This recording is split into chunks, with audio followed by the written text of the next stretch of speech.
आप सभी को नमस्कार। आज मैं आप सभी के समक्ष एक धार्मिक कहानी लेकर आई हूँ कि क्यों अपनी ही पुत्री सरस्वती की ओर ब्रह्मा जी आकर्षित हुए थे। तो श्रवण करते हैं ये कहानी, ब्रह्मा और सरस्वती की कहानी। उस समय शुरू होती है जब सृष्टि की रचना हो रही थी। हिंदू ग्रंथ के मुताबिक सृष्टि की रचना ब्रह्मा जी के द्वारा की गई है और इस ब्रह्मांड के पालनकर्ता के रूप में हम भगवान विष्णु को जानते हैं। साथ ही भगवान शंकर को सृष्टि के संहारक के रूप में जानते हैं। मगर कमाल की बात यह है कि आपने पृथ्वी पर विष्णु और महेश के बहुत सारे मंदिर देखे हैं, मगर आपने कभी भगवान ब्रह्मा का मंदिर नहीं देखा होगा। पूरी पृथ्वी में भगवान ब्रह्मा की मूर्ति केवल भारत के पुष्कर में है। सरस्वती पुराण में भगवान ब्रह्मा और माता पार्वती के विवाह की बात लिखी हुई है। इस प्रसंग के मुताबिक जब भगवान ब्रह्मा सृष्टि का निर्माण कर रहे थे तो सृष्टि के निर्माण को आगे जारी रखने के लिए ज्ञान की आवश्यकता थी। इस वजह से अपने मन से उन्होंने माता सरस्वती का निर्माण किया। सरस्वती की कोई माँ नहीं थी, उनका जन्म भगवान ब्रह्मा के मन से हुआ है। सरस्वती को ज्ञान की देवी के रूप में जाना जाता है। भगवान ब्रह्मा ने सरस्वती के साथ साथ सृष्टि का निर्माण किया और सृष्टि के अलग अलग जीव जंतु, पहाड़, जंगल, नदी आदि का निर्माण किया। इस निर्माण प्रक्रिया के दौरान भगवान ब्रह्मा देवी सरस्वती के रूप से आकर्षित हो गए। माता सरस्वती ज्ञान की देवी होने के साथ साथ रूप में भी बहुत आकर्षक थी, मगर सरस्वती का जन्म ब्रह्मा से हुआ है।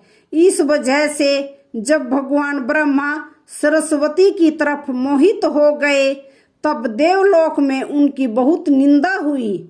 हालांकि इन सब के बावजूद ब्रह्मा ने सरस्वती से विवाह किया और लगभग 100 साल तक पृथ्वी पर जंगल में निवास किया। पृथ्वी पर सरस्वती के साथ ब्रह्मा जब निवास कर रहे थे तब उन दोनों के जरिए मनु नाम के पुत्र का जन्म हुआ। आगे चलकर मनु की संतानें ही मनुष्य जाति के पनपने का कारण बनी। भगवान ब्रह्मा के इस व्यवहार के कारण देवलोक में यह निश्चय किया गया कि भगवान ब्रह्मा की पूजा नहीं की जाएगी। सरस्वती ने ब्रह्मा को श्राप क्यों दिया? सरस्वती पुराण में बताया गया है कि भगवान ब्रह्मा ने सरस्वती को अपने मन से उत्पन्न किया था और माता सरस्वती की खूबसूरती पर मोहित हो गए थे। जब माता सरस्वती इस बात को समझ गई तब भगवान ब्रह्मा की नजर से बचने के लिए वो रूप बदलकर धरती पर आ गई, मगर ब्रह्मा जी ने हार नहीं मानी और माता सरस्वती को खोज निकाला। भगवान ब्रह्मा माता सरस्वती के साथ शारीरिक संबंध बनाना चाहते थे और सरस्वती इसके लिए तैयार नहीं थी। सरस्वती ने ब्रह्मा को श्राप दिया था कि धरती का निर्माण करने के बावजूद धरती पर आपकी कभी पूजा नहीं होगी। ब्रह्मा और सरस्वती का संबंध क्या है? ब्रह्मा और सरस्वती दोनों ही हिंदू धर्म में बहुत ही महत्वपूर्ण देवी देवता के पात्र हैं। इनसे जुड़ी किसी भी जानकारी पर भरोसा करने से पहले आपको वेद पुराण पढ़ना चाहिए। सबसे पहले आपको बता दें कि हिंदू धर्म की सारी जानकारी वेद में दी गई है। हिंदू धर्म वेद से शुरू होता है। इसके साथ ही वेद में इस तरह की किसी भी देवी देवता का वर्णन नहीं है। हम जितने भी देवी देवता के बारे में जानते हैं उन्हें केवल पुराणों में लिखा गया है। अब आपको ये भी समझना होगा कि ब्रह्मा और सरस्वती के संबंध को लेकर जो जानकारी दी जाती है उसमें कहा जाता है कि इस जानकारी को सरस्वती पुराण से लिया गया है, मगर सरस्वती पुराण नाम का कोई भी पुराण हिंदू धर्म में मौजूद नहीं है। हिंदू धर्म में 4 वेद और 18 पुराण की बात की गई है। इन 18 पुराणों में सरस्वती पुराण नाम का कोई पुराण मौजूद नहीं है। कुछ बड़े पुराणों को उप पुराण में विभाजित भी किया गया है, मगर उप पुराण में भी सरस्वती पुराण नाम के किसी भी पुराण का जिक्र नहीं है। कुछ जगहों पर मत्स्य पुराण की बात की जाती है, मगर इस पुराण में भी आपको सरस्वती और ब्रह्मा के विवाह जैसी कोई जानकारी नहीं मिलेगी। ऐसे में सवाल उठता है कि ब्रह्मा और सरस्वती के बीच कौन सा संबंध है। इसके लिए आपको समझना होगा कि ब्रह्मा ने सृष्टि का निर्माण किया, अर्थात जब भगवान ब्रह्मा इस सृष्टि का निर्माण करने बैठे तब विष्णु और महेश के अलावा कुछ भी इस दुनिया में मौजूद नहीं था। ऐसे में अगर उन्हें सृष्टि को आगे चलाने के लिए किसी भी पुरुष और स्त्री की आवश्यकता होगी तो उन्हें अपने मन से उसकी रचना करनी होगी। इसी वजह से भगवान ब्रह्मा ने माता सरस्वती, नारद, मनु, जामवंत, सनक, सनत कुमार, सनातन, सनंदन, भृगु एवं अत्रि का जन्म अपने मन से किया और पृथ्वी को आगे संचालित करने के लिए धरती पर भेजा। इस पृथ्वी पर ज्ञान के लिए, संतुलन को बनाए रखने के लिए उन्होंने माता सरस्वती को अपने साथ रखा और साथ रहने वाली स्त्री को पत्नी का दर्जा दे दिया गया। सरस्वती ब्रह्मा की पत्नी है या बेटी? अगर ब्रह्मांड में मौजूद हर चीज की रचना भगवान ब्रह्मा ने की है तो बेटी हो या पत्नी, दोनों की ही रचना भगवान ब्रह्मा के ही द्वारा संभव थी। भगवान ब्रह्मा को अगर किसी के साथ विवाह करना था तो इसके लिए भी उन्हें किसी का निर्माण अपने मन से करना पड़ता और उनके मन से उत्पन्न होने के कारण उनका रिश्ता बेटी की तरह भी लगाया जाता है। हालांकि सृष्टि का निर्माण होने के बाद अलग अलग घटनाओं के कारण ब्रह्मा का विवाह 5 बार हुआ। इस वजह से उनकी कुल 5 पत्नियां थी, जिनमें सरस्वती, सावित्री, गायत्री, श्रद्धा, मेघा थी। ब्रह्मा जी की पूजा क्यों नहीं होती है? इस पृथ्वी पर आपने अक्सर भगवान विष्णु या भगवान शंकर के मंदिर को देखा होगा। आपने कभी भी भगवान ब्रह्मा के मंदिर को नहीं देखा। तो आपको बता देते हैं कि राजस्थान के पुष्कर में भगवान ब्रह्मा का एक मंदिर है।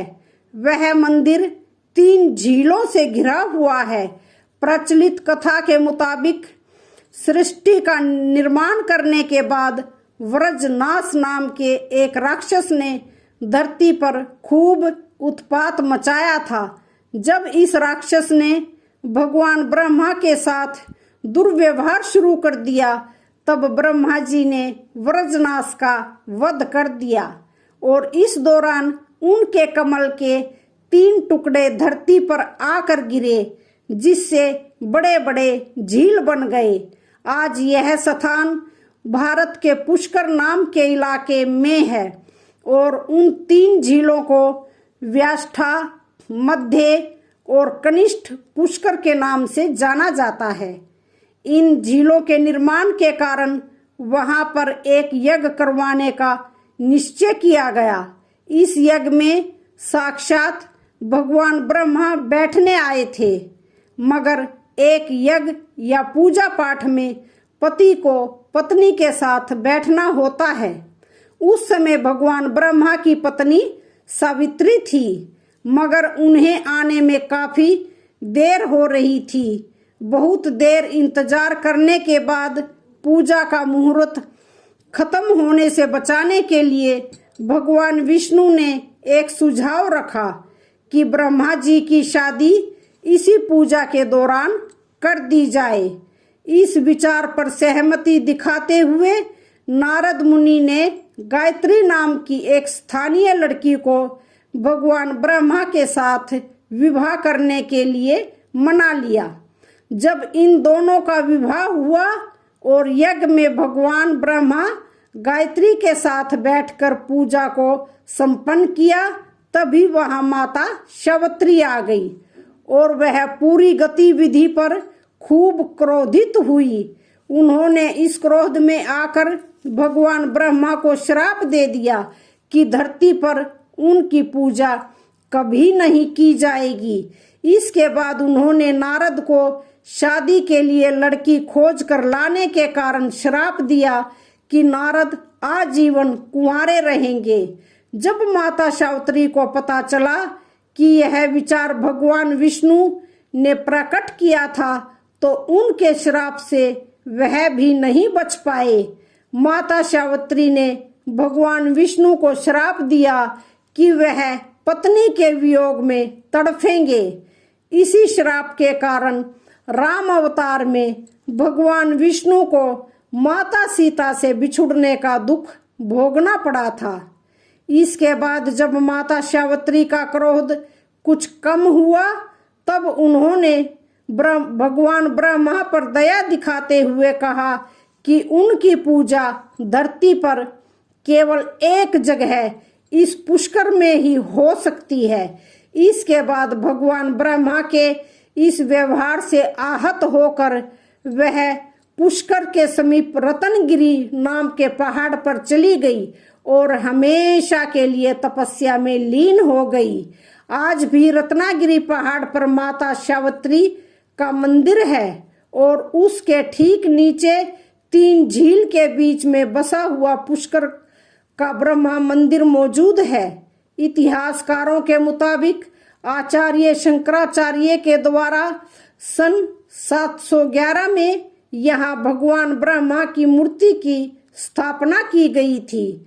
उससे पहले यहाँ बिना मूर्ति की पूजा होती थी। तो आज की वीडियो का यहीं पर समापन होता है। वीडियो अच्छी लगे तो चैनल को